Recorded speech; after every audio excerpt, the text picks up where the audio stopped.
Bienvenue dans les récits extraordinaires de Pierre Bellemare. Un podcast issu des archives d'Europe 1. Depuis le 1er juillet 1975, nous avons fait ensemble, au travers de ces dossiers quotidiens, pas mal de découvertes. Il y en a parmi vous qui m'écrivent régulièrement, et je les en remercie, pour donner leurs impressions sur tel ou tel dossier. Et surtout, pour donner leur avis sur le comportement des criminels dont nous parlons. Et les avis sont différents, bien entendu. Certains n'admettent pas le crime dit passionnel, et n'admettent pas surtout les circonstances atténuantes qui allègent bien souvent les peines. D'autres pensent que tous les criminels, sans exception, sont des fous, qu'il faut soigner. D'autres encore ne pensent pas. Ils affirment simplement que tout criminel est une bête nuisible qu'il faut supprimer. Aujourd'hui, je ne sais pas quelle sera votre réaction, chers amis, car ce dossier n'est pas, si j'ose dire, simplement extraordinaire, non, c'est autre chose. On ne peut pas dire que ce soit un crime passionnel ou crapuleux. On ne peut même pas dire que ce soit un crime de dément. On ne sait pas ce que c'est. Il semble que l'être humain dont nous allons parler ne soit pas un être humain, justement, mais autre chose. Quelqu'un d'une autre planète, d'un autre monde. Quelqu'un qui ne pense pas comme nous, ne réagit pas comme nous. Bref, on est désarmé. Je dirais même qu'on n'arrive pas à croire que quelqu'un comme ça existe, que quelqu'un puisse faire une chose pareille. Et pourtant, il faut bien l'admettre, puisque c'est là. Et il faut s'empêcher de dire très vite « c'est monstrueux !» pour ne pas y réfléchir. Ce serait trop facile. Et ce dossier n'est pas du tout facile.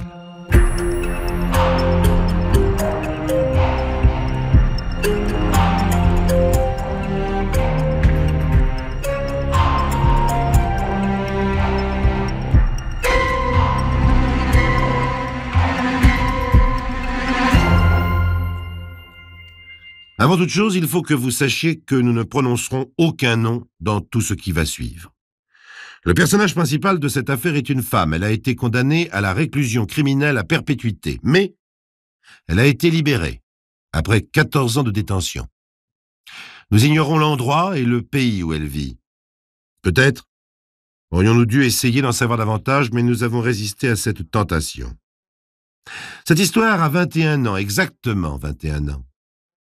Le 5 décembre 1954, une femme s'est enfin résignée à faire des aveux incroyables à la gendarmerie locale.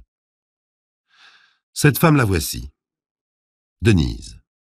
Elle est née en Bretagne en 1926. Son père était facteur. Un jour qu'il avait bu plus que de coutume, il se noya dans une mare, accidentellement.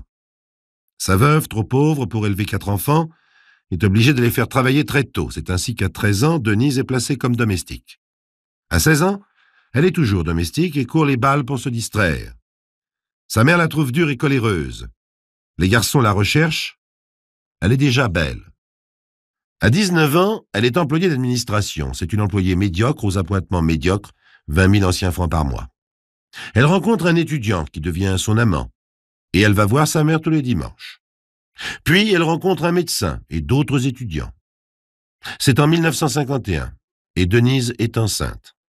Il ne semble pas que cela lui pose un problème insurmontable, sauf que le médecin, qui n'est pas sûr de sa paternité, refuse de reconnaître l'enfant.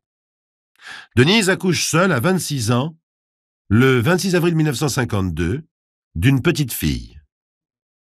C'est ensuite le circuit habituel, nourrice, puis grand-mère, etc. L'enfant fait le tour de la famille, mais sa mère va la voir régulièrement chaque dimanche, s'en occupe beaucoup et la gâte dans la mesure de ses moyens. Je vous disais que Denise était belle, c'est vrai. Elle a un visage de madone. Une madone qui serait dure, cruelle et autoritaire. Car si les traits sont beaux, les lignes pures, les cheveux en bandeau, l'expression générale n'est que dureté. Denise n'est pas très cultivée, mais elle est intelligente, et l'on sent chez elle un désir permanent d'accéder à quelque chose de supérieur. L'un de ses amants l'a décrit ainsi. À l'époque où je l'ai connue, elle était d'une intelligence à mon avis exceptionnelle, malgré son peu d'instruction, mais d'une instabilité sentimentale surprenante. Elle changeait souvent d'amis de rencontre. C'était la fille sympathique qui ne donnait pas d'importance à l'acte sexuel ou qui ne semblait pas en donner. En définitive, elle était, je crois, incapable d'un attachement quelconque. Voici venir maintenant le démenti sur ce témoignage, car Denise va s'attacher. Il s'appelle Jacques. Il est plus jeune qu'elle de 4 ans. Né à Paris en 1930, il est le fils naturel d'un commandant d'infanterie. Lorsqu'il est né, le commandant d'infanterie, son père avait 70 ans, sa mère 30. Très vite, sa mère est donc seule à l'élever. Elle l'adore et, comme on dit, se saigne aux 4 veines pour son éducation. En 1944, le jeune garçon est au lycée Louis-le-Grand, où la vie devient pour lui impossible. L'un de ses demi-frères a été condamné à mort puis gracié, et son nom de famille circule méchamment sur les livres de ses petits camarades. Il quitte le lycée, rate plus ou moins ses examens et finit par entrer à Saint-Cyr en 1952 avec un rang honorable. Il a 22 ans. C'est ce que l'on appelle un peu vite un don Juan. À 17 ans, une première liaison, un enfant qu'il reconnaît, puis d'autres liaisons, un autre enfant qu'il refuse de reconnaître. Disons aussi qu'il est beau, mais d'une beauté fade, aux yeux froids et aux lèvres minces. Il a l'air conformiste et bien élevé. Ceux qui le connaissent le décrivent tout autrement. C'est un intellectuel prétentieux, qui n'a pas les pieds dans la réalité. Il se complaît dans des discours fumeux qu'il veut philosophiques. Il se prend volontiers pour une sorte de diable pervers qui connaît seul la signification du monde. Il disserte sur le droit d'effort, le bonheur par la souffrance et la nécessité d'échapper à la masse, d'être exceptionnel. La rencontre de ces deux êtres va donner un résultat effrayant. L'homme a trouvé le terrain idéal pour y planter ses idées. Il dit « Il faut être sublime, il faut être original, orgueilleux, sans pareil, exceptionnel. » Il dit « Il faut chercher l'extraordinaire. » La jeune femme l'écoute, fascinée par des mots, des théories dont elle ne connaît pas le plus petit bout. Un journaliste dira plus tard « Cet homme a une indigestion de philosophie. » Il a déversé cette indigestion sur Denise. Oui, le résultat est effrayant. Et c'est là qu'on a du mal à y croire. On a beau dire, voyez-vous, cette femme a cru tout ce que lui disait cet homme. Elle a cru qu'elle devait commettre un acte exceptionnel. Elle fut persuadée qu'il était nécessaire de traduire concrètement une recherche de l'absolu née d'un cerveau malade. Je ne devrais pas dire un cerveau malade, mais que dire d'autre? Que dire d'autre s'il est exact que Jacques demande à Denise un jour de septembre 1954 d'immoler son propre sang, de tuer sa fille? S'il est exact qu'il ait dit « C'est parce qu'on n'a pas le droit de commettre un acte qu'il faut le commettre. C'est parce que cet acte est monstrueux qu'il a de la valeur. » Alors comment ne pas penser à un cerveau malade? Denise va tuer sa fille. Les faits concrets qui ont suivi le long cheminement de la pensée dans le cerveau de Denise se sont déroulés entre le 22 septembre 1954 et le 5 décembre 1954. 3 tentatives, et la 4e, l'acte monstrueux.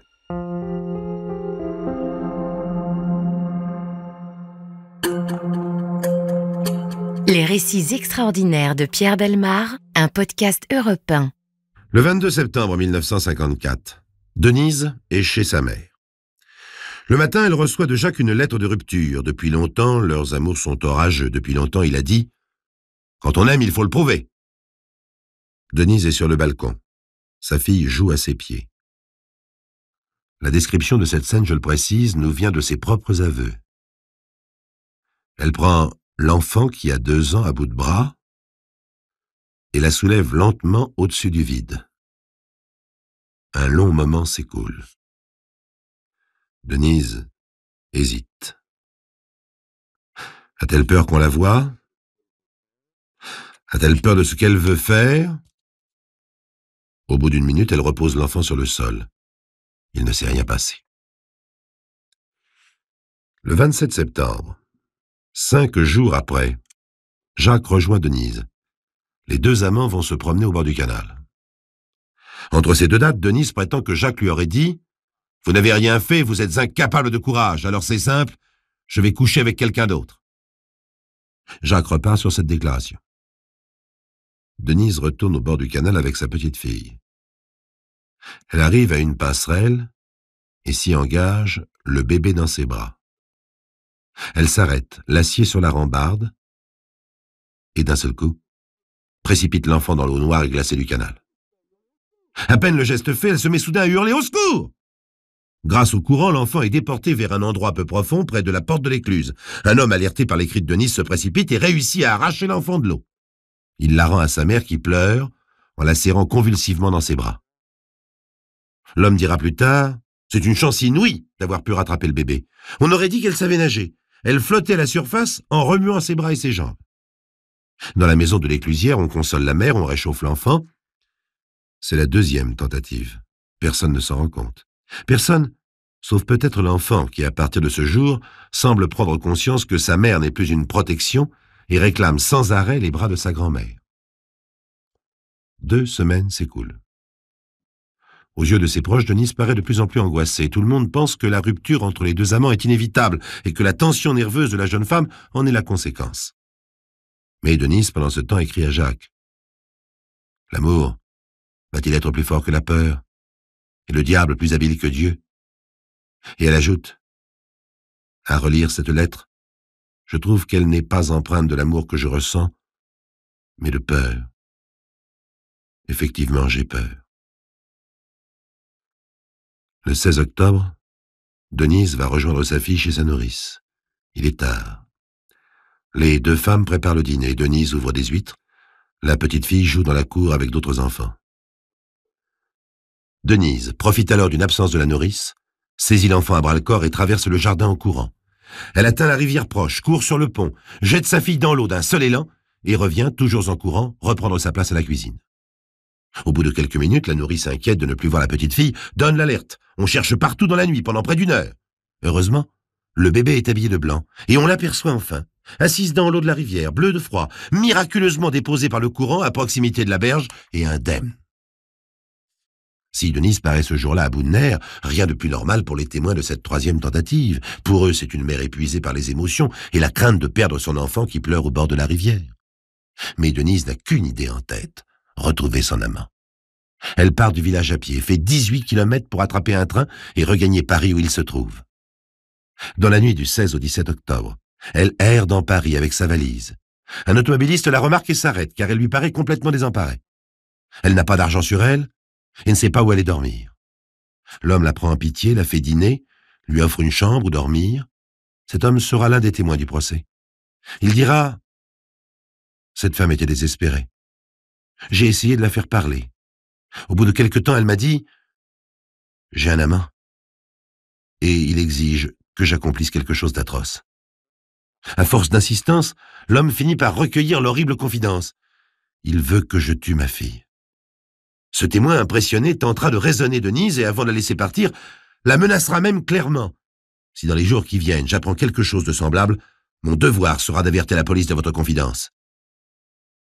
Denise se tait alors, mais en partant, elle précise « Je dois le faire. C'est la condition de notre union future. » Le 8 novembre, enfin, Denise va chez sa sœur et elle emmène sa fille avec elle. C'est la 4e tentative, la dernière. Dans l'après-midi, la mère et la fille sont seules. Dans la cuisine, Denise lave du linge. L'enfant joue, assise par terre. Près d'elle, une bassine, remplie d'eau savonneuse. Denise décide, et c'est horriblement efficace, de noyer l'enfant dans la bassine en lui maintenant la tête sous l'eau. Cette mère décide de noyer son enfant comme on noie un petit chat. Cela prend du temps.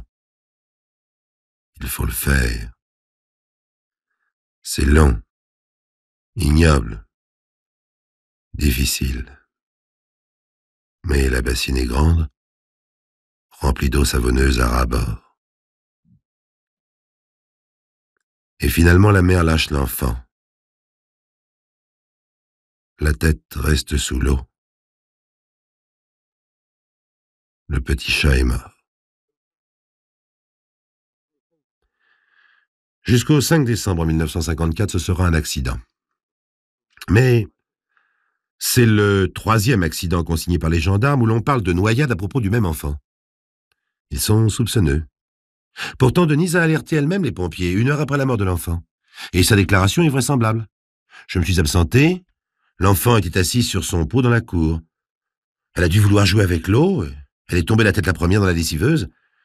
Quand j'ai vu qu'elle était morte, je me suis évanoui. Sur le moment, tout le monde la croit, bien sûr. Comment imaginer autre chose devant cette mère qui pleure? Pourtant, la nourrice sait bien que l'enfant avait peur de l'eau depuis quelque temps et répétait toujours « Pas l'eau pour Cathy !» Le rapport de gendarmerie transmis au parquet, une rapide enquête effectuée, les gens parlent comme s'ils savaient depuis toujours. Et Denise se décide à avouer le 5 décembre 1954. Et elle accuse. Elle accuse Jacques, son amant, d'être l'instigateur du crime. Dans ce domaine, les preuves sont très difficiles à réunir. Il y a tout ce que rapporte Denise sur ses conversations avec Jacques, encore faut-il les confirmer. Il y a des lettres de Denise, mais il les a brûlées, sauf une qu'il a oubliée sans doute. Mais les termes sont assez vagues, bien qu'inquiétants. C'est celle où Denise parle du diable. Il y a ce télégramme aussi aux termes sibyllins que Denise lui adressa. Cathy décédée, à bientôt peut-être. Il y a aussi le fait que Denise le rejoignait après chaque tentative de noyade. Les confrontations sont dramatiques. Jacques nie tout et déclare « Cette fille est folle. Je lui aurais peut-être demandé de marcher à 4 pattes, mais pas de tuer sa fille. » Mais les présomptions sont suffisantes. Il est arrêté quelques mois plus tard et devant les assises, ces présomptions vont peu à peu devenir des certitudes. Car la sincérité de Denise dans ses accusations est de celle qu'on n'invente pas. Et les relations de Jacques témoignent de son étrange personnalité. Une femme, notamment, qui vécut avec lui une liaison difficile et garde un enfant de lui. Cette femme est bien différente de Denise. Avec elle, Jacques trouva à qui parler. Cultivée, volontaire, elle prit elle-même la décision de rompre. Il parlait pour le plaisir de parler, dit-elle. Pendant des heures, il enfourchait tous les dadas que la philosophie à la mode mettait à sa portée, puis les abandonnait avec la même facilité. Je ne pense pas qu'il ait dit « Tuez votre enfant pour me prouver votre amour ». C'est bien trop concret, bien trop simple, bien trop clair. Mais si cette idée l'a effleuré un jour, il a dû raisonner pendant des jours, obscurément, sur la beauté des grands sacrifices. Moi, je l'ai laissé à ses problèmes de collégien. Ainsi parlent, ou presque, toutes les femmes que ce faux Don Juan a séduit. Pour elle, il a le goût de l'abstraction, il est prétentieux, obscur, et pensait toujours subjuguer les femmes à grands coups de controverses philosophiques, mais faciles. Avec Denise, il a réussi avec un acharnement démoniaque. Denise a cru, elle a cru qu'il fallait rechercher l'extraordinaire, accomplir l'acte le plus défendu, le plus difficile pour prouver on ne sait trop quoi, hélas. Pour l'avocat général, il n'y a aucun doute. Jacques est un pervers et un lâche qui a rendu folle une femme qu'il aimait et l'admirait inconditionnellement.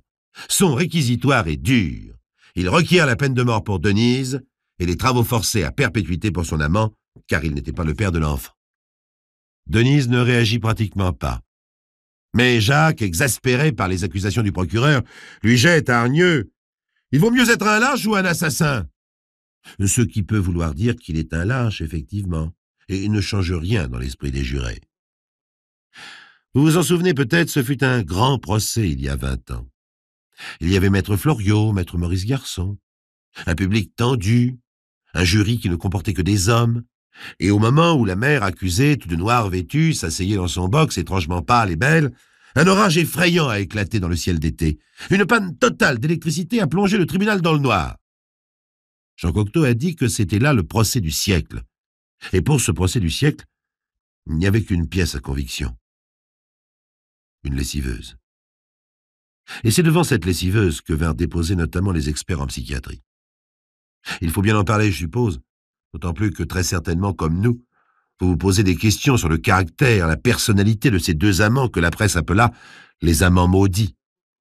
Pour nous, simples observateurs ou auditeurs, qui est Jacques? Un jeune homme infantile et pervers, un homme sans autre envergure que la domination qu'il pensait exercer sur les femmes, bien pauvre domination, qu'il voulait érotique et transcendante, moi je dirais morbide et criminelle. L'expert dit, lui, dans les limites bien sûr de la psychiatrie légale, Jacques est sadique modéré et ordinaire. Et qui est Denise? Nous pouvons dire une femme qui a voulu penser au-dessus de ses moyens, un caractère faible et influençable jusqu'à la folie morbide. L'expert dit, ni obsédé, ni halluciné, Jacques a eu 20 ans de travaux forcés. Combien a-t-il fait en réalité, nous l'ignorons. Denise, la réclusion à perpétuité. Le 20 août 1968, elle a retrouvé sa liberté après 14 ans de prison. Voyez-vous, je me demande ce qui peut se passer aujourd'hui dans la tête de Denise lorsqu'elle regarde une lessiveuse pleine d'eau savonneuse.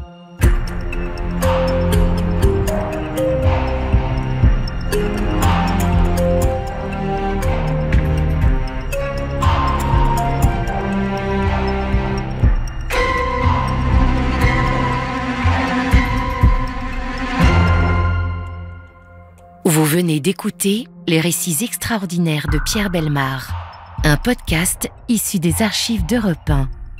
Réalisation et composition musicale, Julien Tarot. Production, Estelle Lafont. Patrimoine sonore, Sylvaine Denis, Laetitia Casanova, Antoine Reclus. Remerciements à Roselyne Bellemare. Les récits extraordinaires sont disponibles sur le site et l'appli Europe 1. Écoutez aussi le prochain épisode en vous abonnant gratuitement sur votre plateforme d'écoute préférée.